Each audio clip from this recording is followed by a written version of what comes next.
Il-ħolma ta' Għajn Selmizi hekk iddeskrivi l-proġett ta' riġenerazzjoni tal-Pjazza Madonna ta' Loreto is-Sindku ta' Għajn Silem li se jsir b'investiment ta' 2.5 miljun euro.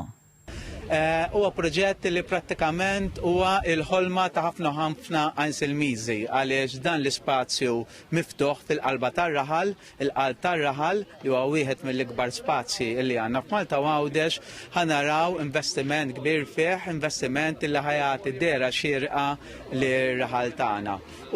Wara li jitlessew ix-xogħlijiet ta' tħejjija jibdew ix-xogħlijiet ta' skavar, inkluż interventi relatati ma' servizzi taħt l-art u strutturi ta' sostenn.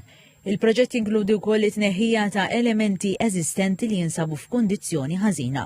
Parti importanti mill-proġetti l-installazzjoni ta' pavimentar ġdid, materjali naturali u finituri ta' kwalità għolja. Il-proġett jinkludi wkoll tisbieħ ambjentali permezz ta' pjanti u installazzjoni ta' sistemi ta' irrigazzjoni.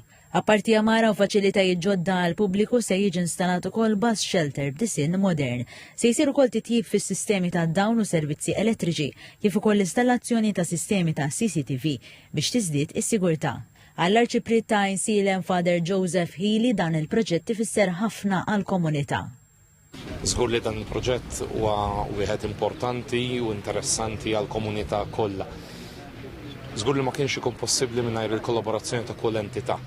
U naħseb li r-relazzjoni professjonali bejn il-parroċċa, bejn il-Ministeru għal-Għawdex u l-Kunsill Lokali ta' Għajn Silem. Fit-tnedija tal-proġett il-Ministru għal-Għawdex Clint Camilleri qal li dan il-proġett jiforma parti mill-istrateġija għal-Għawdex Gżira ta' Villaġġi u l-Viżjoni Malta 2050.